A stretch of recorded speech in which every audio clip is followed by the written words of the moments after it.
Welcome to episode 12 of my Road to DipWSET vlog. 12 weeks ago, I decided to start a vlog where I'd be tasting specific wines according to the WSET systematic approach to tasting. By using the SAT, I'd be able to evaluate the wine's quality as well as its readiness for drinking.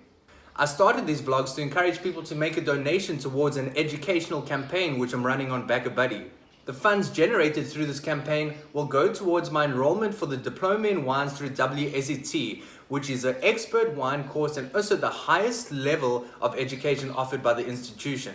To make donating far worth your while, I created an incentive where I'd be including a bottle of every wine tasted over this 12-week journey into a mixed case of 12.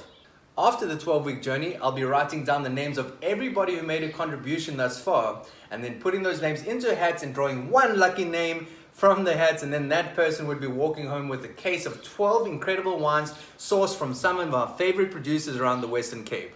I'd like to extend a massive thank you to everybody who's watched these videos, shared them, interacted with them, people who have made donations towards the campaign, and to all these amazing producers who have stepped forward and been generous enough to sponsor the wines for these videos. So now let's get to business. Introducing the last wine that we'll be evaluating together over this 12-week period, wine number 12, the Mooiplaas Duel non-vintage Cap Classique or Method Champagnaise. Method Champagnaise is the classic or traditional method of creating a second fermentation within a bottle. Champagne, as many people out there already know, is a prestigious winemaking region within France. The regulating body within Champagne objected to the term Champagnaise being used by producers outside of the Champagne district, and this resulted in producers around the world having to come up with a different term for this kind of wine. And in South Africa, the category of bottle fermented sparkling wine became known as Cap Classique. The name Cap Classique comes from the fact that the very first bottle fermented sparkling wine, a wine produced in accordance to the French Old Age tradition, was first produced in South Africa in 1971. And that wine was called De Kaapse Vonkel, which means Cape Sparkle. Therefore, the name is a combination of Cape and classic or traditional. Right now, we're celebrating the milestone of 50 amazing years of Cap Classique in South Africa. So if you have got a bottle in the fridge, go open it up, pour yourself a glass, and let's cheers to the incredible wine culture which exists in South Africa. The production of Cap Classique is rigorous and time consuming, and because of this, these wines generally command higher prices. I mean, hey, if you want to live a life of bling, you need to cough up the ching. Let me quickly take you through the methods of producing a bottle fermented sparkling wine. First, producers will create the base wine. These are wines which are dry, are neutral in flavor, have lower sugars, and then higher acidities. These base wines are produced to have a lower alcohol. You're looking at about 10 to 11%. And this is because after that second fermentation, the alcohol will rise by a percentage or so. Next up, we have blending. Some producers will have a specific kind of house style, and to obtain that style, they'll need to blend the different base wines together. These base wines can be from different grapes, different vineyards, as well as different vintages. And if a producer decides to blend up different vintages, they can't give a specific vintage to the wine and declare it as an NV or non-vintage. The grapes that are normally used for Cap Classique include Chardonnay and Pinot Noir. Blending is also important for the balance within a wine. Chardonnay, for example, in the blend is going to bring through citrus flavors, finesse, as well as longevity, where Pinot Noir brings through those red fruit flavors and aromas, as well as some body. Next up is the second alcoholic fermentation. Once the blending is complete, liqueur de triage is added to the wine. Liqueur de triage is a blend of wine, sugar, yeast nutrients, as well as a clarifying agent. The wine is then sealed with a crown cap and then stored horizontally at cooler temperatures. As the second fermentation begins to happen, the CO2, which is generated by the yeast, dissolves into the wine, and this is what gives the wine those bubbles. Next up, we have yeastolysis. And this will play a massive role in the flavor because it's yeastolysis which imparts those bready, biscuity kinds of flavors within the wine. We then have riddling. And riddling is the process where winemakers take these bottles from a horizontal into a vertical position. And this happens so that the yeast sediment will slowly move itself down the bottle into the neck and into the cap so it can be removed. We then have disgorgement.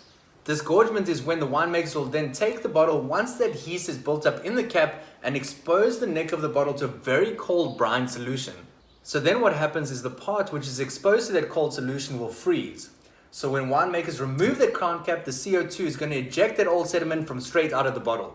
They're then going to top up that wine with a little bit of liqueur d'expedition and then cork the wine for your consumption.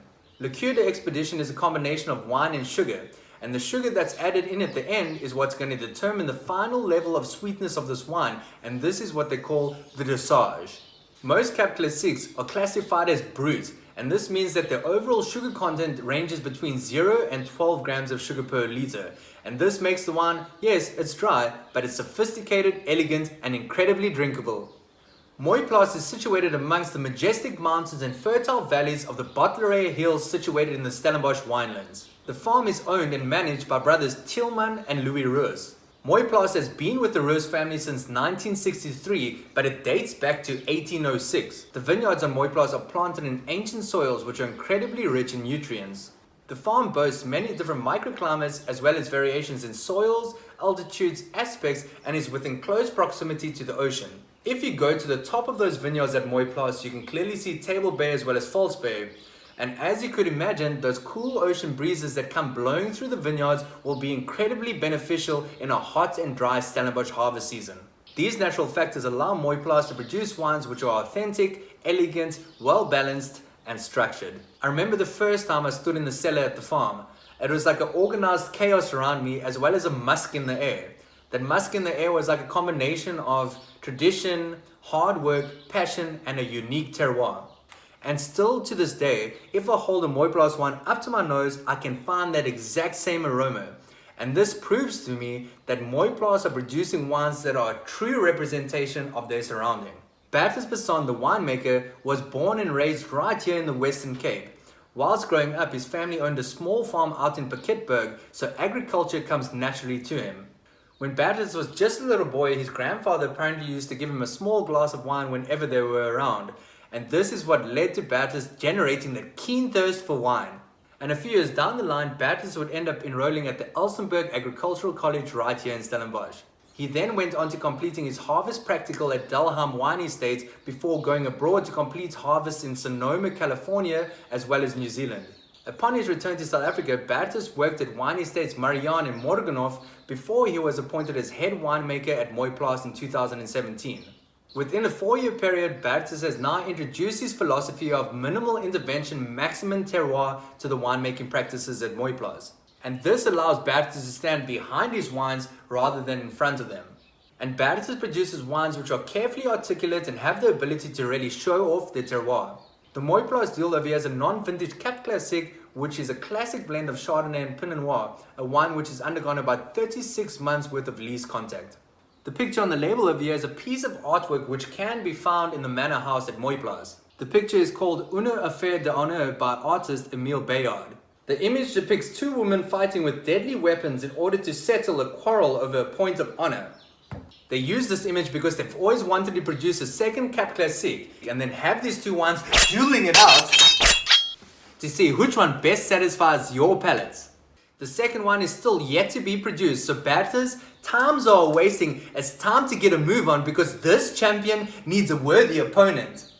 All this rumbling has got me quite thirsty, so I think it's about time that we crack on with that evaluation.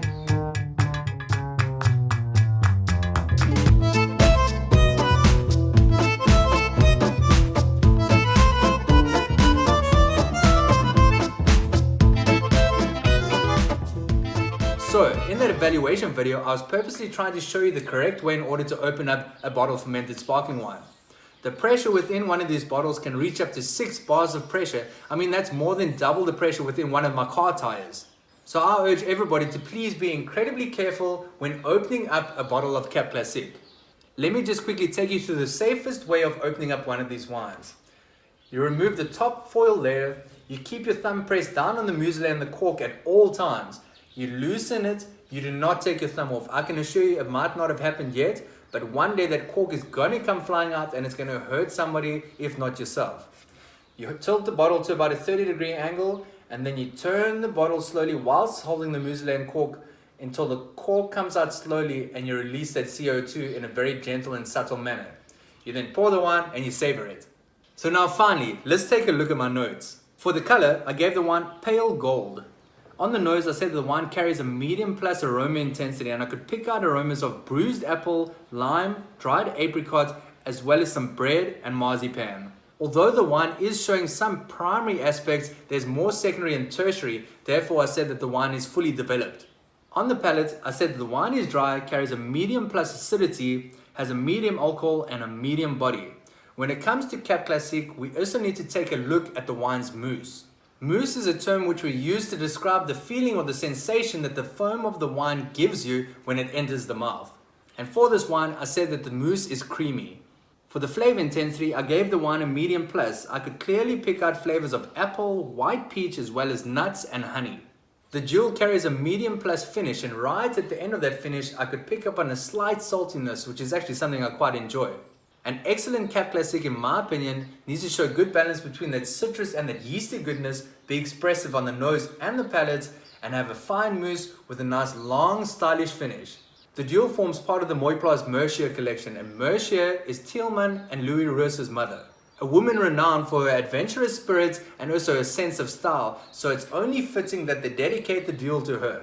When it comes to the assessment of quality, we use that Blick system, where we score wine on its balance, length, intensity and complexity. For the Mooiplaas Duel, I scored the wine a point for balance, a point for length, half a point for intensity and half a point for complexity, therefore giving the wine an overall quality assessment of very good verging on outstanding. For the readiness of drinking, I said the wine drinks incredibly well now, but is not suitable for further aging. And this, everybody, brings us to the conclusion of episode number 12, the very last episode of this 12-week journey that we've spent together. But please, don't be sad, because I'll be back with something fresh, new, and exciting, which I can't wait to share with all of you. I'd like to just remind everybody that if you'd like to make a donation and stand a chance to win 12 amazing wines, have a look for the link across all my social media pages. Once again, huge thank you to all these amazing producers who have been incredibly generous throughout this 12-week period. And before I love and leave you, I'd like to remind you that there's no standard when it comes to your enjoyment for wine. And remember, say it with me now, be kind and drink good wine. Now that's tasty.